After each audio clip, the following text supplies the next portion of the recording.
Hello guys and welcome to the moon. My name is Carl and I'm here to bring you this cryptocurrency video and this collaboration with Altcoin Daily. It's been a while since they were on the channel.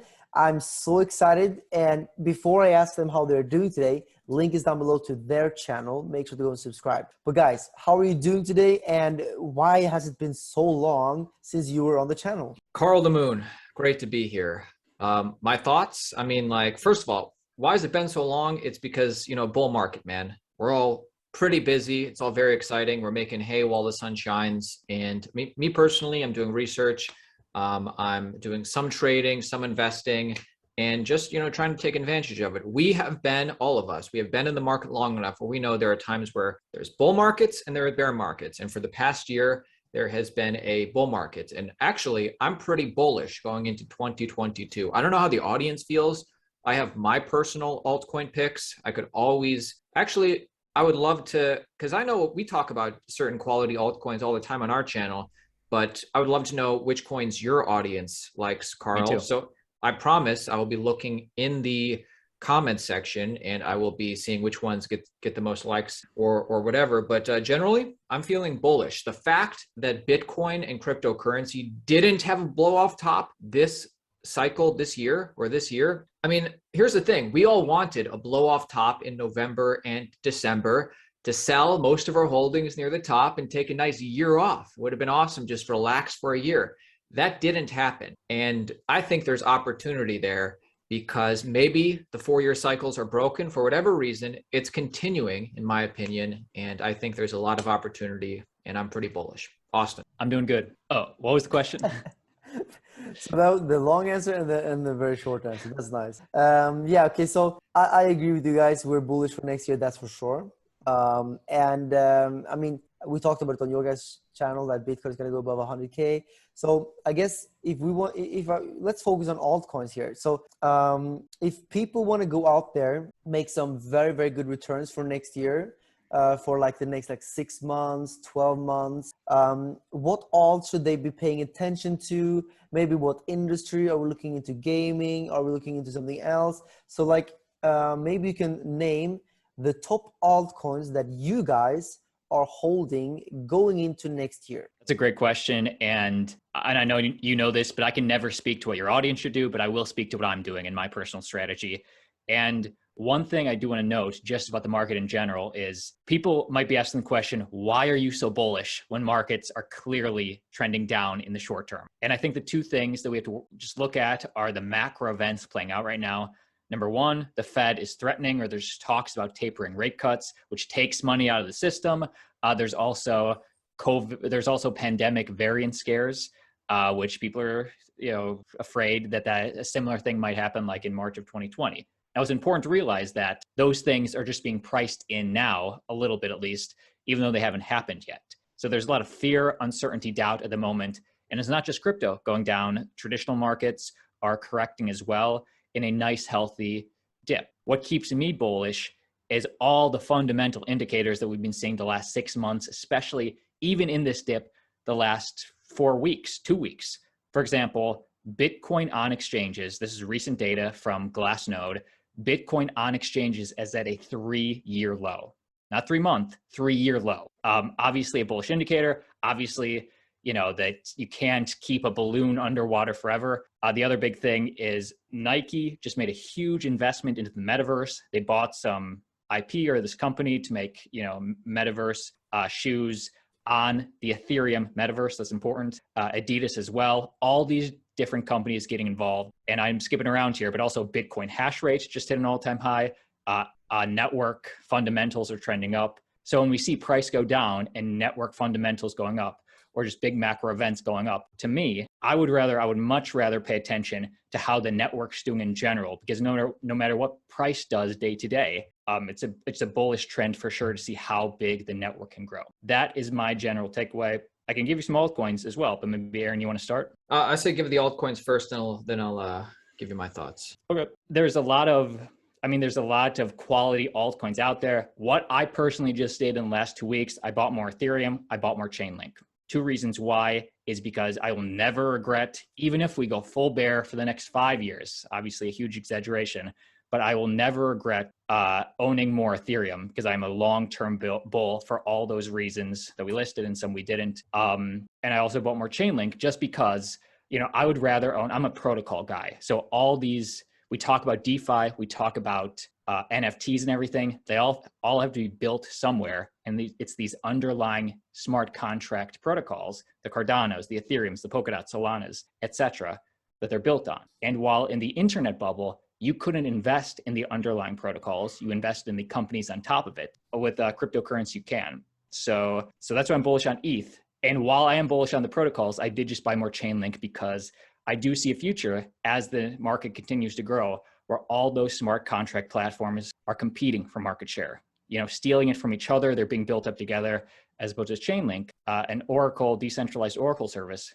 It's working with all of them. So even though Chainlink it's had a kind of middling yet good year for 2021, I'm a long-term bull. But let me give you my thoughts. Okay, first of all, this is the question to the Carl the Moon audience. What was the biggest surprise of 2021? Think back to the beginning of 2021. What was the biggest surprise now that we're a year later, almost in 2022, the biggest surprise of the year? I think generally speaking, for me, because I was ultra bullish on Bitcoin last year, near the beginning of the year, because of all the money printing. I was all super bullish on hard money. I was pretty bullish on Ethereum because I saw what was happening in the DeFi ecosystem. I saw the fact that Ethereum was getting adopted. For me, the biggest surprise of 2021 was just how much NFTs entered into the mainstream. I would say that 2021 actually is the year of NFTs.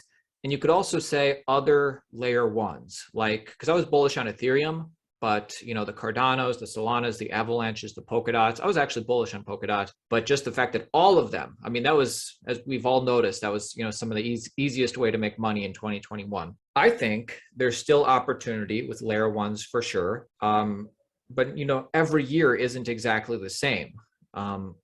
Personally, though, I mean, I'm ultra bullish on Ethereum because of the fact that NFTs are, you know, people are into NFTs. You know, we've had plenty of people on our channel that don't come from traditional finance, like Kevin Smith or whoever, you know, people who've made a name for themselves in the movie industry, in the art world, saying, I've never been into Bitcoin. I understood it, but I'm not into finance. And they're not into DeFi. They are into art. They are into culture. They are into NFTs. And the unit of account for a lot of cryptocurrency nowadays is Ethereum. So that makes me ultra bullish on Ethereum as long as those metrics are trending up. And a huge surprise to me was not only the people getting involved in NFTs, but also all these corporations and companies from Fox to Disney to all of them saying, hey, we're launching our own NFT studios. And for some of them, ETH is the unit of account. Of course, it's not all ETH. Solana has a huge NFT ecosystem. Cardano, they have some NFTs, not so much. But I think my point for all layer ones, because I do still think there is opportunity if you can get in at a good price. This is not financial advice. It's just my opinion. But, you know, all of these cryptocurrencies, a lot of them have huge treasuries. Like they're well funded, they're well backed. They're going to be around for a number of years. Maybe they run out of money, make some bad decisions 3-4 years from now. But a lot of them have enough money to last because, you know, a lot of people have gotten crypto rich. It's not timing the market sometimes, it's also time in the market. And in my opinion, people wonder all the time, is there going to be an alt season? Am I too late with alt season? In my opinion, as long as Bitcoin and Ethereum, whatever it is, continue to break all-time highs, there's always going to be an alt season to follow because people get crypto rich, they feel that wealth effect, and then they want to put some of their money in other things. And plus, new people getting in want to find something that hasn't pumped yet. So for me personally, I mean, the market's chopping around right now. Carl the Moon will tell you, he has a great channel. The market's chopping around right now. For me personally, as soon as Bitcoin breaks and clears 65,000, or even Ethereum clearing 45,000, whatever it is, 4,500, whenever these two assets clear all-time highs, to me, I mean, some of the best time to buy altcoins was, and to just have almost all upside, was when Bitcoin broke 20,000 back in Q4 of last year. Anyway, now let's go even further. Now, what types of altcoin projects am I bullish on? Because L1s, I think there's opportunity, but a lot of those have pumped pretty far. Not that there's not opportunity. I'm bullish on NFT projects generally. To me, NFT doesn't always mean just art. I think that NFTs can mean a lot of different things. So I would say, obviously. Do you guys hold NFTs? Oh man, I hold a couple NFTs. I mean, you can't for me personally, I've, you know, been on OpenSea, I've been on a couple others, and I'm not an NFT flipper. I also don't like invest in NFTs, but I've done it just to do it. You know, I want to see what's going on in the world. I own some NFTs. Tell me about your NFT. Do you have two NFTs? Yeah, yeah. Also, So you know, you ever heard of you know, I'm talking to, you know, Mr. CryptoPunk here probably. I don't have a CryptoPunk, but you know, I think just you ever heard of these things? I think they're called POAPs. It's like it's just basically proof you were at an event, and basically they're calling them POAPs now. And I think, you know, a big future for NFTs, because we're seeing Coinbase making NFT platforms, Fox, Disney, where people go to these events and then you have proof that you're at this event or proof that you went to this booth, and it's called POAP. And for whatever reason, some of them hold value, and I own a lot of those. But I guess just to finish up my point, then feel free to ask us questions. I'd say gaming, huge sector that's just getting started. Metaverse, huge sector that's just getting started. Yes, Decentraland, yes, Sandbox. Those are both pumped, but if you can get in at a good price, I think there's still plenty of upside. Just my opinion. I mean, we all remember the DeFi, huge gains of summer of 2020, and after that, it cooled down. Everybody said it was dead. At the Q1 of this year, DeFi pumped even harder. And actually, DeFi's been in a little mini bear market these past few quarters. But I mean, the point is, I think Metaverse is just getting started. I think there's another huge bump coming. I'm bullish on gaming as well. yeah, same here. I think crypto and gaming are two very, very obvious industries for synergies. It's just like I don't even have to explain it. Like it's so perfect. You know, you have the whole gaming, like all these different like digital worlds. Then you combine digital assets, and like it's gonna be amazing. I think it's gonna be a huge thing. Obviously right now there's a huge hype, but the next 10 years, I'm sure we're going to see even like the big gaming studios like GTA and like, I don't know, World of Warcraft or whatever. They will also start getting into crypto. I'm sure. It's only a matter of time. So I'm super bullish about that. Okay. So you guys are very bullish for next year. You mentioned a couple of coins there, and you also mentioned gaming. And I do want to ask you guys, because you have joined us, Casta, for that was the one I forgot to mention. Costa, dude, hugely bullish on Costa. Hugely bullish. Nice. Yeah. So I would like to ask you guys, like, what made you decide to join us as kind of, you know, media partners here and join us for this journey? Let me know. I mean, I'm a leadership guy. Like and let me give you some perspective. I own some Cardano. I'm not a tech guy, I'm not a developer, but when I see Charles Hoskinson speaking about his passion and his vision and see clear, you know, them clearly implementing however long it takes, I'm like, yeah, that seems, I'll take a little position out on Cardano because I can see a future there. When I spoke to you, you obviously had the vision, you obviously had the passion, and, you know, I think we know each other well enough, or at least in my opinion, where I would love to back people in the space that I know and have a vision on how to make crypto or just the world a better place, which is the vision with Costa. I believe being able to send and earn and do everything in a super easy UI UX type way. Yeah, you got exactly the idea. That's exactly what we want to do. So that's nice that you guys feel like you share our vision. That's very nice. So you still got to prove it to me, Carl, though. I want to see those implementations Q1, 2, 3, and 4. 100%. Yeah. So guys, okay. you know that I am like the marketing guy. So I'm, you know, I'm the CMO, and then we have the other Carl and the CTO and our what's that called, CPO. Yeah. So basically we're 4 co-founders. The other 3 co-founders, they are absolute rock stars taking care of the product, while I make sure that people are aware of the product. So yeah, I'm super bullish as well. Of course, I mean, it's my product, so of course I will say that, but I'm very, very passionate about making crypto instant and free to spend, because right now, of course, gas fees are just too high. And I think that's what I am bullish on. I want to just make sure that people can use their Bitcoin for buying a cup of coffee, and they can send their Ethereum to split the restaurant bill, because that's not possible today. Actually, I was going to the go-kart track here in Dubai just a couple of like 1 week ago or so. And we had a bet, $100 approximately, who won. Of course I won, right?